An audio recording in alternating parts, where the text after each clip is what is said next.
우리 하나님 말씀 요한복음 1장입니다. 우리 6절에서 우리 11절까지 말씀 보겠습니다. 요한복음 1장 6절에서 우리 11절까지입니다. 우리 찾으셨으면 우리 함께 읽겠습니다. 하나님께로부터 보내심을 받은 사람이 있으니 그의 이름은 요한이라. 그가 증언하러 왔으니 곧 빛에 대하여 증언하고 모든 사람이 자기로 말미암아 믿게 하려 함이라. 그는 이 빛이 아니요 이 빛에 대하여 증언하러 온 자라. 참빛 곧 세상에 와서 각 사람에게 비추는 빛이 있었나니 그가 세상에 계셨으며 세상은 그로 말미암아 지음바 되었으되 세상이 그를 알지 못하였고 자기 땅에 오매 자기 백성이 영접하지 아니하였으나. 아멘. 예, 오늘 요한복음 두 번째 시간입니다.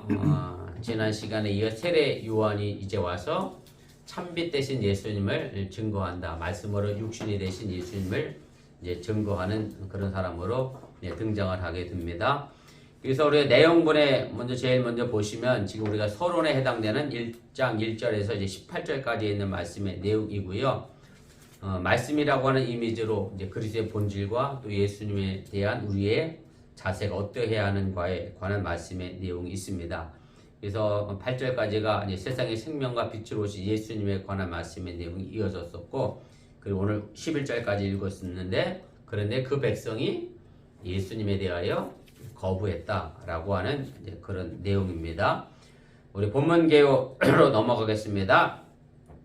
그래서 요한은 이미 앞서 말씀드렸던 것처럼 1절에서 5절에서 이제 말씀과 생명과 빛이 되신 이제 창조주 예수님을 소개를 합니다. 그래서 태초에 말씀에 계신 분은 성부 하나님이 아니라 성자 하나님 예수님을 의미한다. 제가 말씀을 이미 드렸고요.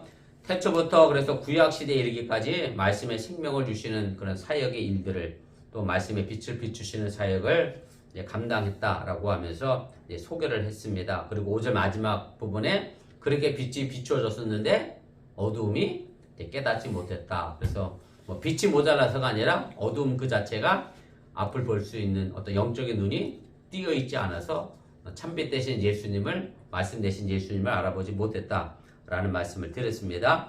그래서 이제 실제적으로 6절부터 그럼 그 빛의 실제적인 모습이 무엇이냐, 그리고 빛 자체가 이 세상에 오셨다라고 이야기하면서 먼저 그 빛을 소개하고 있는 세례 요한부터 사도 요한은 등장을 시키게 됩니다.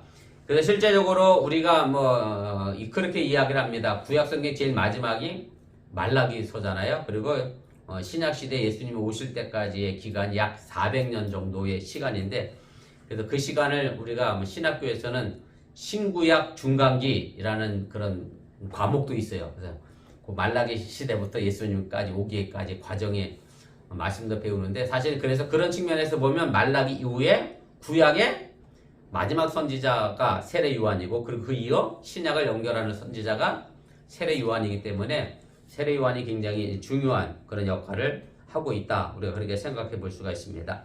3번입니다. 그리고 나서 세례 요한이 이제 왔는데, 그 세례 요한이 예수님을 이제 증거했죠. 참빛 대신 예수님을 증거했는데, 그에 대한 사람들의 반응은 과연 무엇이었느냐? 이것에 대하여 이야기를 하게 됩니다. 제가 오늘 여기 빛의 반사체라고 하는 표현을 썼습니다만은, 제가 언젠가 한번 설명을 드렸던 것 같은데, 이렇게 우리가 표현할 수 있습니다. 쉽게 말하면 앞서 보내졌던 선지자들 혹은 요한도 마찬가지고 자기가 빛이 아니라고 얘기하잖아요. 그런데도 불구하고 본인들은 무엇을 냈느냐면 빛을 냈어요. 그런데 그 빛은 본인들 스스로 낸 게 아니라 하나님의 빛을 그들에게 주셨기 때문에 그거에 대하여 반사하는 역할 정도를 했다. 그래서 쉽게 예를 들어서 제가 태양과 달에 관한 그리고 별에 관한 이야기를 했는데, 달과 별도 태양이 존재하지 않으면 빛을 낼 수가 없다. 그래서 태양이 빛을 내는 것을 반사하는 게 달과 별이기 때문에 결국 선지자들도 마찬가지입니다. 빛의 반사체인 거고, 그런 관점에서 보면 우리들도 빛의 반사체인 거고, 그래서 우리가 예수님을 빛으로 잘 비춰낼 수 있는 그런 역할도 우리가 해야 된다라고 하는 그런 얘기입니다. 그럼에도 불구하고 오늘 11절 마지막 결론에 보면 빛을 어둠이 깨닫지 못했다라고 하면서 예수님에 대하여 어떻게 반응을 했느냐라고 하는 것인데, 사실 요한복음의 내용을 우리가 20장까지 쭉 읽어가겠습니다만은 이렇게 돼 있어요.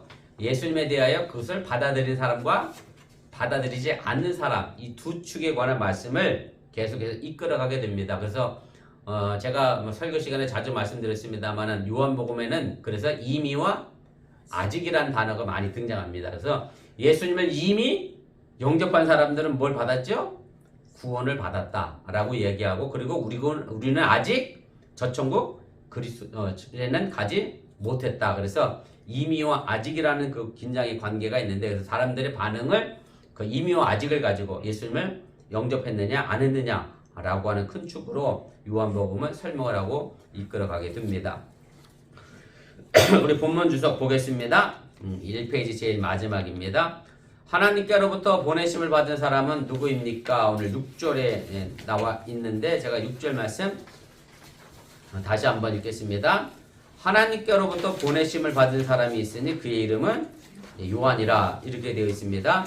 우리 2페이지 제일 위로 가겠습니다. 그래서 우리가 앞서 5절에서 이제 사도 요한이 예수님은 어두운 세상을 비추는 빛이심을 이제 증거를 했고, 이어지는 6장에서부터 13절까지는 이제 세례 요한이 등장해서 빛 대신 예수님을 이제 증거하게 되는데, 그리고 그 빛에 대하여 사람들이 어떻게 반응했다라고 이제 기록을 하게 됩니다. 사도 요한은 이 세례 요한에 대해서 뭐라고 설명했느냐면 그가 사람이다, 이렇게 얘기했어요. 그 얘기는 결국 누구와 대조시키려고 하는 거냐면 궁극적으로는 예수님과, 그렇죠, 예수님과 차별이 된 사람이다. 그리고 또 하나가 있는데 뭐냐면 그 사람은 보내심을 받았다. 본인 스스로 온 게 아니라 하나님이 세례 요한을 보냈다라고 하는 사실을 이제 강조를 하게 됩니다. 그래서 세례 요한은 말씀이시며 또 하나님과 동등됨을 가지고 계신 예수님과는 근본적으로 다르다라고 하는 것을 말하기 위해서 그 사람은 사람이고 보내심을 받은 사람이다라고 이야기하면서 세례 요한 역시 반사체에 불과하지 세례 요한이 빛도 아니고 말씀도 아니었다라고 하는 것을 사도 요한은 이야기를 하게 됩니다. 가로 3번입니다. 그래서 보내심을 받았다라고 하는 이 번역된 헬라어가 제가 여기 아페스타 네노스라고 하는 단어를 썼습니다만, 이것은 이제 어디서 유래를 됐느냐면 아프스텔로라고 하는 동사에서 나왔습니다. 내 보내다라고 해서 한 파성의 단어인데, 사실은 여기서 또 파생된 명사형이 하나 있습니다. 그래서 뭐냐면 아포스톨로스라고 해서 사도가 바로 이 단어입니다. 아포스톨로스. 그래서 사도도 어떻게 풀어내면 무슨 뜻이냐면 보냄을 받은 사람, 이게 사도이거든요. 그래서 보냄을 받았다, 내 보냈다 이제 라고 하는 의미고, 이 단어가 신약 성경에서는 이제 공적으로 보내지는, 그래서 어떤 임무를 가지고 가서 일을 하는, 그걸 파송하는 것의 의미를 이제 가지고 있고, 그래서 세례 요한의 출생은 그냥 보내진 사람이 아니라 뭔가 책임을 가지고 이 땅에 온 구약의 선지자들과 같이 이 땅에 하나님의 구원의 역사에 보냄 받은 사람이다. 그래서 세례 요한은 결국 왜 보내심을 받았느냐면 예수님을 전하기 위해서, 그리고 다른 복음서에 보면 이렇게 표현되어 있죠. 그의 첩경을 평탄케 하기 위해서 예수님의 길을 가시는 것을 앞서서 잘 닦아주기 위하여 세례 요한은 오게 됐다라고 그렇게 표현을 하게 됩니다. 4번입니다. 여러분들이 이제 요한복음을 읽어 나가면 아시겠지만 요한복음 안에는 세례 요한이라는 단어가 등장하지 않습니다. 늘 요한이라는 단어가 등장하게 됩니다. 왜? 이 공간복음에서는 세례 요한을 전부 세례 요한이라고 표현했어요. 쉽게 말하면 요한과 사도 요한을 좀 구별하기 위해서 세례 요한이라고 이제 썼는데, 제가 그 각주 2번에 달아드렸는데 보세요. 각주 2번 밑에 하단에 보면 마태복음, 누가복음, 마가복음, 누가복음 세 구절의 말씀을 썼는데, 마태복음 3장 1절에 보면 그때의 세례 요한이, 마가복음 6장 14절에 보면 이에 예수님이 드러난지라 헤롯 왕이 듣고 이르되 이는 세례 요한이, 또 누가복음 7장 20절에 가면 그들이 예수께 나와 이르되 세례 요한이 우리를 보내어, 전부 세례 요한이라고 되어 있는데 요한복음에는 세례 요한이라고 표현되지가 않습니다. 이제 쉽게 생각하면 이런 겁니다. 요한복음 공동체는 세례 요한과 사도 요한이 전혀 혼동될 일이 없어요. 왜 그러냐면 내가 지금 누군데? 내가 요한인데 내가 요한이니까 나는 사도 요한이고 사도 요한이 지금 요한복음 쓰고 있잖아요. 그러니까 세례 요한하고 나하고는 분명히 구별되잖아요. 내가 요한인데. 그래서 굳이 혼동되지 않기 때문에 세례라는 단어가 빠져 있다라는 것을 참고로 좀 알아두시고 그래서 사실 사도 요한은 그런데 요한복음에 자신에 대하여 늘 뭐라고 표현하고 있느냐면 예수님의 사랑하시는 제자 이렇게 표현이 되어 있습니다. 그래서 요한복음 21장 20절에 여러분들이 아시는 내용이잖아요. 예수님께서 마지막에 십자가상에서 돌아가시면서 그의 어머니를 부탁하시면서 뭐라고 얘기하죠? 그의 사랑하는 제자에게 어머니를 이제 부탁했다라고 하면서 이제 여자여 보소서 아들이니다 라고 하면서 이제 가상칠언의 한 말씀을 하시게 되는데 그래서 사도 요한은 요한복음에 주님의 사랑하는 제자라고 하는 그런 간접적인 표현이 등장을 하게 됩니다. 5번입니다. 요한이라고 하는 이름의 뜻은 하나님의 은혜로운 이제 선물이다라고 하는 여러분들이 아신 것처럼 가브리엘 천사가 지어준 그런 이름이었고요.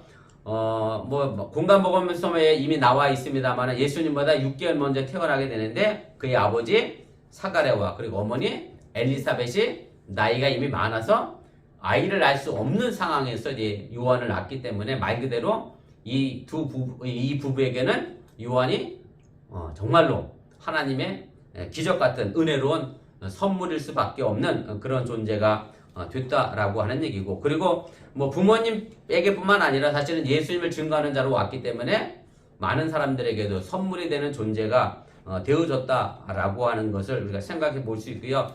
그와 더불어서 우리는 과연 우리는 좀 빼고 나는 그 누군가에게 혹은 뭐 아내에게 남편에게 자녀에게 혹은 부모님에게 정말 하나님의 은혜로운 선물로 나는 존재하고 있는가 우리가 이 말씀 속에서 또 우리들 스스로를 좀 한번 살펴보시고 돌아봤으면 좋겠습니다. 우리 3페이지 제일 위로 가겠습니다. 자, 세례 요한은 그럼 어떤 사람이냐? 사도 요한은 세례 요한에 대해서 이제 증거를 합니다. 우리 7, 8절 말씀에 대하여 얘기하는데 제가 읽겠습니다.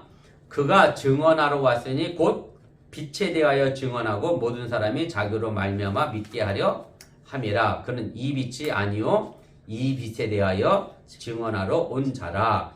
그래서 세례 요한은 어떤 사람이냐? 결국 빛이 아니라 빛을 증언하러 온 사람. 그래서 영어 성경에는 위트니스라고 되어 있어서 말 그대로 뭐 증인이죠, 증인. 증인이라고 되어 있고 증언하는 사람이나 뭐 증인이나 뭐 같은 개념이다 생각이 될 수 있을 거라고 생각이 되어지고요. 그래서 예수님을 자신을 통해서 많은 사람들로 하여금 예수님을 믿게 하려고 해서 보내진 그런 사람입니다. 그런데 1번 가로 1번 그 마지막 부분에 제가 증언에 대하여 해당하는 헬러가 있습니다. 마르티니아라는 단어를 썼는데요. 이 마르티니아와 연결된 단어가 하나 있습니다. 그 명사형이 뭐냐면 마르티스라고 하는 단어인데 그 의미가 순교자라고 하는 의미가 있습니다. 그래서 증인으로 보냄을 받았다라고 하는 이 말의 의미는 그저 단순하게 뭔가 누군가의 말을 전하려고 오는 사람이 아니라 말 그대로 목숨을 걸고 예수님의 복음을 전하기 위해서 온 사람이었음을 얘기하는 거고 결국 사도 요한도 세례 요한도 예수님을 전하다가 결국 어떻게 됐죠? 헤롯에 의하여 죽임을 당하는 순교당하는 그런 거룩한 피를 흘렸던 것을 우리가 알게 됩니다.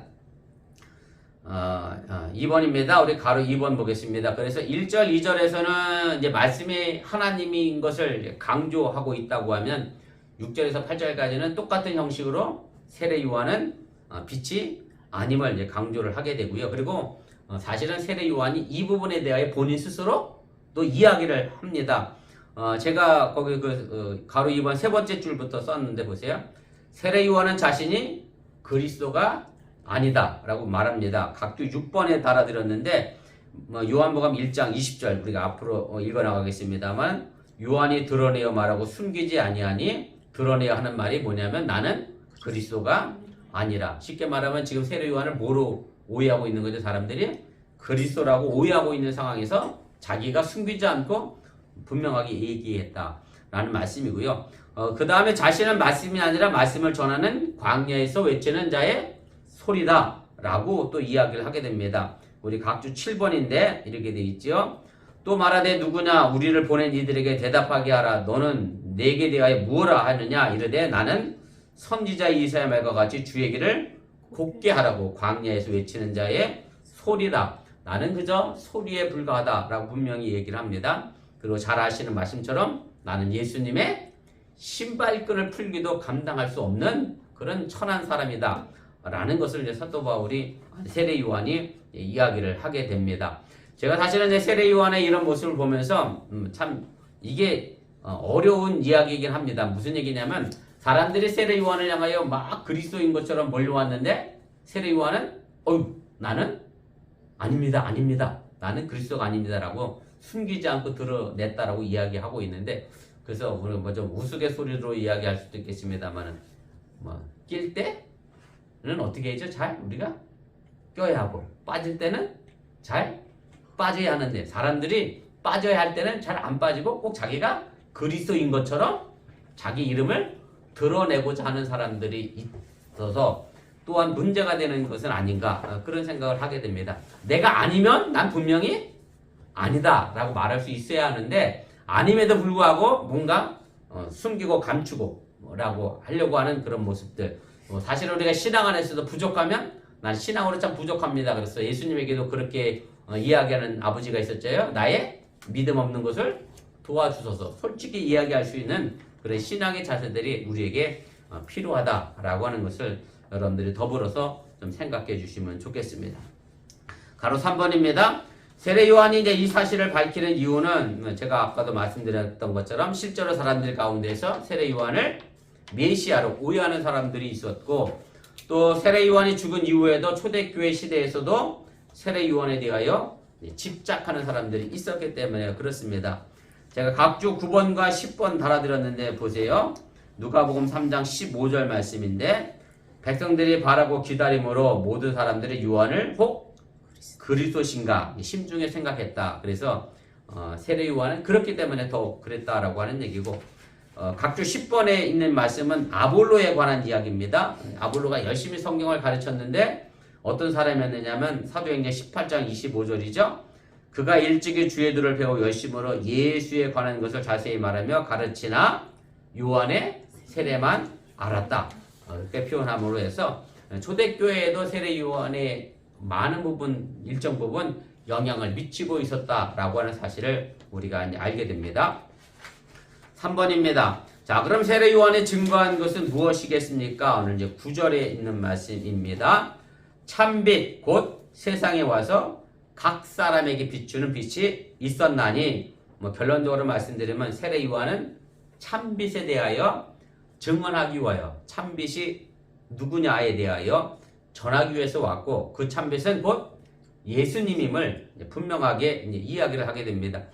그래서 오늘 여기서 말하는 이 참이라고 하는 단어의 의미가 우리 말 어감에는 이렇게 구별이 될 수밖에 없어요. 참 그러면 이쪽은 뭐가 되겠어요? 거짓이나 가짜가 되잖아요. 그래서 예수님이 참이면 나머지는 다 가짜냐 그런 의미의 개념은 아니라 라는 것을 말씀드리려고 하는 거고 여기서 참이라고 하는 의미의 개념은 불완전과 완전의 차이라고 하는 사실을 여러분들이 기억하시기를 바랍니다. 그래서 세례 요한을 비롯해서 그 이전에도 사실은 아까도 제기했습니다만 여러 선지자들이 구약에 빛으로 왔는데 그 빛은 결국 뭐에 불과했어요? 반사체에 불과했다 그랬잖아요. 반사체는 사실 원태양이 존재하지 않으면 빛을 반사할 수가 없어요. 그래서 불완전한 존재들이죠. 그러나 예수님은 그런 반사체가 아니라 실제 빛이고 완전한 분입니다. 라고 하는 것을 이제 이야기를 하게 됩니다. 4페이지 제일 위로 올라가겠습니다. 그래서 세례 요한이든 앞에 구약의 여러 선지자들이 결국 불완전하고 이제 부분적인 빛에 불과하다라고 하는 얘기고 그래서 우리가 참과 거짓의 의미의 개념이 아니라 불완전과 완전의 개념이라고 하는 의미로 여러분들 이해하시면 되겠습니다. 그래서 하나님의 구원의 계획은 이제 참빛 대신 예수님을 이제 드러내시는 것에 있다라고 하는 얘기고 그래서 예수님은 바로 우리에게 있어서 밝히 보여주는 계시의 근원이 되시는 그런 분입니다.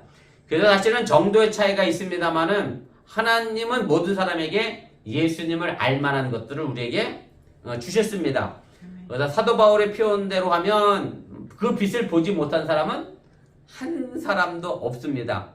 만약에 하나님의 말씀으로 내가 비침을 받지 못했다라고 하면 양심의 조명이라도 받았다라고 말하는 것이 사도 바울의 이야기입니다.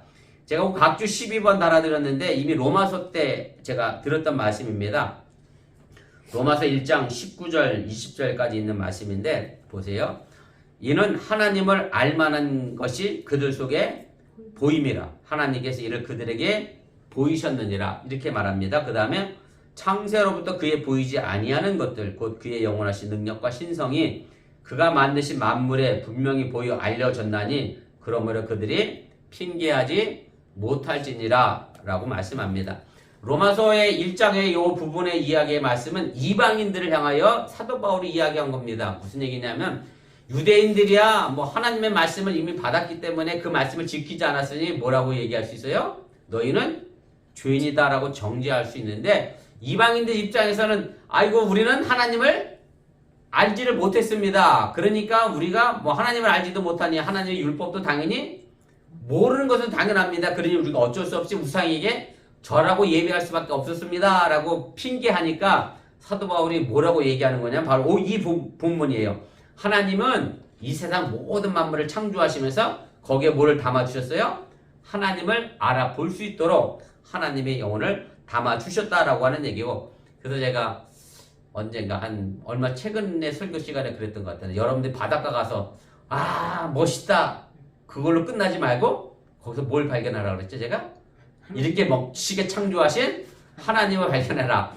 사실은 이방인들이 그렇게 하나님이 다 만물을 통해서 알게 해주었는데도 불구하고 알지를 못했다라고 하는 얘기고 그래서 이방인들이 자신들이 죄가 없다 핑계할 수 없다는 것이 사도 바울의 말이라고 하는 것을 여러분들이 또한 기억하시고 깨달으시기를 바랍니다. 3번입니다.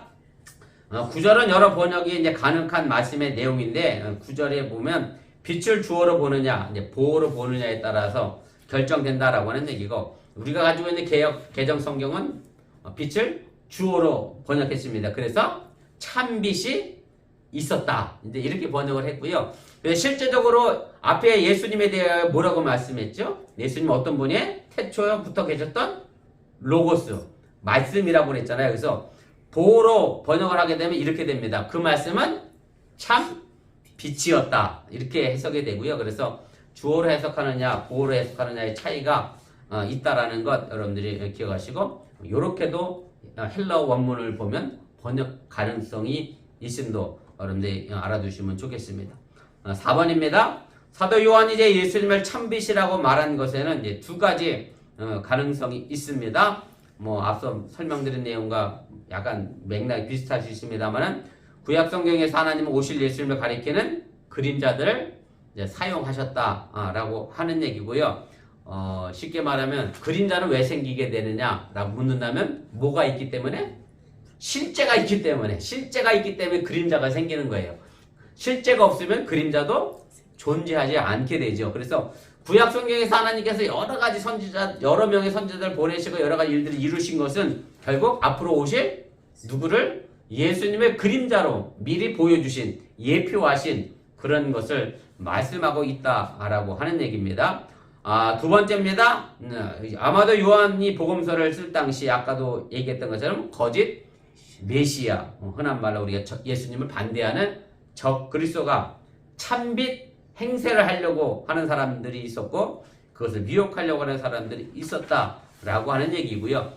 그래서 요한 1서에 가면은 이제 그런 말씀이 많이 있습니다. 거짓 선지자들을 조심하라. 물론 공간복음에도 많이 등장하고 있고 사도 바울이 로마서를 썼을 때도 마찬가지고 갈라디아서를 썼을 때도 마찬가지고 고린도 교회 가서도 마찬가지고 다 거짓 선지자들, 거짓 선생님을 조심하라 라고 했던 것처럼 속이는 사람이 늘 있었다라고 하는 얘기고 그래서 그 사람들은 다 진짜 빛이 아니라 참빛은 오직 예수님 한 분이시다 라고 하는 것을 이제 강조를 하게 됩니다. 마지막 4번입니다. 참빛으로 오신 예수님을 세상은 그럼 어떻게 대하고 반응했습니까? 오늘 10절, 11절 말씀입니다. 그가 세상에 계셨으며 세상은 그로 말미암아 지은 바 되었으되 세상이 그를 알지 못하였고 자기 땅에 오매 자기 백성이 영접하지 아니하였으라 이렇게 되어 있습니다. 그래서 결과적으로 말씀드리면 자기 땅에 오신 예수님을 자기 땅에 있는 사람들이 영접하지 않고 거부했다라고 하는 얘기고요. 그래서 아까도 얘기했습니다. 그럼 예수님이 불완전해서 그 사람들이 예수님을 못 알아본 것이냐? 그게 아니라 본인들 스스로가 영적으로 눈이 어두웠기 때문에 예수님을 바로 알아보지 못했다라고 하는 얘기입니다. 그래서 자신들이 누려야 될 어떤 권력, 또 자신들이 하고 싶은 대로의 마음대로의 삶을 살기 위해서 자신의 입에 맞는 그런 거짓 선지자, 거짓 메시아를 찾았기 때문에 사실 예수 그리스도가 오셨을 때 그것을 받아들일 수가 없는 그런 상황이 되어졌다라고 하는 얘기입니다. 5페이지 제일 뒤로 가겠습니다. 가로 3번입니다. 그래서 예수님은 나그네처럼 이 세상에 잠깐 방문하신 그런 분이 아니고요. 이 세상은 예수님이 창조하셨고 태초부터 계셨던 분이기 때문에 당연히 이 땅의 주인인데, 그래서 요한은 자기 땅 자기 백성에게 오셨다라고 이야기를 하고 있고 표현을 하게 됩니다. 그래서 오늘 여기 11절 말씀에 보면 자기 땅에 자기 백성들이 이런 표현이 있는데 헬라어 원문을 보면 전부 그 뭐라고 번역될 수밖에 없느냐면 자기 것들입니다. 땅도 그렇고 백성도 그렇고 다 누구의 것이에요? 결국 예수님의 것이라고 하는 얘기인데, 예수님이 자신의 것에 왔는데 자신의 것들이 예수님을 받아들이지 않았다라고 하는 것은 정말로 큰 죄일 수밖에 없다라고 하는 얘기입니다. 우리 조 집사님이 아들을 데리고 다니는데 저 아들이 나를 못 알아보면 어떡하겠어요? 밥을 주시겠어요? 안 주시겠어요? 아니에요? 딸이에요? 지난주에 아들이라고 그랬던 것 같아요. 아들이에요. 아들이 맞아요. 저 강아지 누구나 개가 예쁘게 이름이 뭐예요? 이름이 된장이. 예? 된장이에요 이름이? 한국 이름은 된장이. 된장이. 미국 이름은 패치스. 된장이가 집사님을 못 알아봐. 그러면 집사님 밥을 줘야 되겠어요? 안 줘야 되겠어요? 그래도 줄 거예요. 그래도 줘야죠. 혼을 내야죠. 주인도 몰라고 그러면 되나? 근데 사실은 이제 그런 상황이 생긴 거죠. 예수님이 주인으로 오셨는데 그 주인을 이 땅의 사람들이 알아보지 못했다라고 하는 그런 부분이고요. 목사님, 지금 제가 이제 꺼내가지고 놓고 들어오잖아요. 문 앞에서 지키고 딱 나가요. 예, 그러니까 그렇게 주인을 잘 알아보니 얼마나 이쁘겠어요. 어쨌든 우리가 그렇죠. 보이기는 찾아봤는데 주인 대신 예수님을 잘 알아볼 수 있기를 부탁을 드립니다. 이제 4번입니다. 가로 4번. 요한은 그래서 10절에서 세상이라고 했다가 이제 11절에서는 자기 땅, 자기 백성으로 이제 그런 똑같은 단어인데 바꿔서 우리가 번역이 되어져 있고요. 그래서 요한에게서 이 자기 것들에게는 이중적인 의미가 있습니다. 무슨 얘기냐면 하나는 넓은 의미에서 보면 하나님이 창조하신 이 땅의 모든 것들을 이야기하는 거고, 좁은 의미로 본다고 하면 지금 사도 요한이 살고 있는 그 시대에 누구겠어요? 예수님을 거부했던 유대인들을 가르치고 있다라고 하는 얘기입니다. 그래서 넓은 의미로 본다면 지금 우리도 포함되어져 있는 거고요. 그래서 지금 이 세상에 많은 사람들이 또한 예수님을 알지 못하고 영접하지 않는 많은 모습들을 보면서 우리가 이 부분에 대하여 주인을 바로 알아볼 수 있는, 그래서 우리가 예수님을 주님이라고 부르는 의미가 바로 나의 주인이다라고 하는 그런 의미인 것처럼 주인 되신 예수님을 우리는 모두가 다 바로 알아볼 수 있기를 주님의 이름으로 부탁을 드립니다. 5번입니다. 그래서 세상은 말씀에 의해 지음을 받았기 때문에 당연히 예수님의 것이 되어야 되고, 유대인은 하나님의 특별한 백성으로 선택되었기 때문에 예수님의 것이 되어야 하는데, 그런데 유대인은 거절하게 됐고 결국 모든 세상도 예수님을 이제 거절하게 됐다라고 하는 얘기입니다. 그래서 요한복음에는 그래서 이런 표현들이 이제 증당합니다. 우리 6번인데, 육신적으로 아브라함과 야곱의 자손이지만 예수님을 거부함으로 해서 하나님의 백성과 자녀가 되는 자격을 잃어버린 사람들을 뭐라고 표현하느냐면 유대인이다 이렇게 부르고요. 유대인 가운데서도 예수님을 받아들이고 그분을 믿음으로 영접해서 참 하나님의 백성이 된 사람들을 뭐라고 표현하느냐면 이스라엘이라고 하는 단어로 이제 등장을 하게 됩니다. 그래서 그런 차이가 있음도 여러분 이해하시고 그래서 참 이스라엘은 결국 누구겠어요? 예수 그리스도를 믿고 하나님의 자녀가 된 모든 성도들이 참 이스라엘이 된다라고 하는 사실을 기억하시고 결국 이렇게 될 수 있었던 것은 뭐냐면 자기 백성인 유대인들이 누구를 영접하지 않았기 때문에 예수님을 영접하지 않았기 때문에 그 혜택이 이방인들에게까지 전해졌다라고 누가 얘기했느냐면 사도 바울이 로마서에서 그런 말씀을 합니다. 제가 각종 15번 마지막에 달아드렸는데 보세요. 로마서를 한 지가 벌써 오래돼서 기억이 나실지 모르겠습니다만 이렇게 돼 있어요. 로마서 11장 11절 12절 그들이 넘어짐으로 구원이 이방인에게 이르렀다. 그래서 그들이 여기서 누구겠어요? 유대인을 의미하는 거고요. 유대인들이 예수님을 영접하지 않아서 넘어졌어요. 넘어진 자가 됐어. 그래서 그 구원이 어디로 넘어가게 되느냐면 이방인에게 이제 확산돼서 확정되게 됐고 그래서 누가 시기를 하게 생겼어요? 이스라엘이 왜 우리의 구원이 어디로 옮겨졌어요? 이방인으로 옮겨졌기 때문에 그것 때문에 시기하게 됐다라고 말하게 되고요. 그 다음 구절입니다. 그래서 그들의 넘어짐이 세상에 풍성함이 됐어요. 그래서 유대인들이 예수님을 영접하지 않음으로 해서 많은 이방인들이 예수를 믿게 됐고 그래서 이 세상이 어떻게 된 거냐면 풍성한 은혜로 채워지게 됐다라고 하는 얘기고 그래서 그들의 실패가 결국 뭐가 됐어요? 이방인의 풍성함이 됐다라고 사도 바울은 표현을 하게 됩니다. 그래서 바라기는 제가 마지막으로 부탁드리고 싶은 말씀은 뭐냐면 결국 유대인들이 예수님을 제대로 영접하지 않았기 때문에 그 구원의 복음이 이방인에게 전달이 됐잖아요. 그리고 지금 우리가 참 이스라엘 사람으로 예수를 믿고 하나님의 백성이 됐고 하나님의 자녀가 됐는데 우리가 그것을 또 제대로 감당하지 못하면 나에게 있는 그 구원의 복음이 또 어디로 넘어가게 되세요? 우리가 실패하고 넘어지면 또 다른 곳으로 갈 수밖에 없다라고 하는 생각하면서 내가 유대인들처럼 과거에 잘못했던 그 사람들처럼 실패하고 넘어지는 자들이 되지 않기를 바라고 끝까지 예수 그리스도를 영접하고 주인으로 삼을 수 있기를 주님의 이름으로 간절히 축원을 드립니다.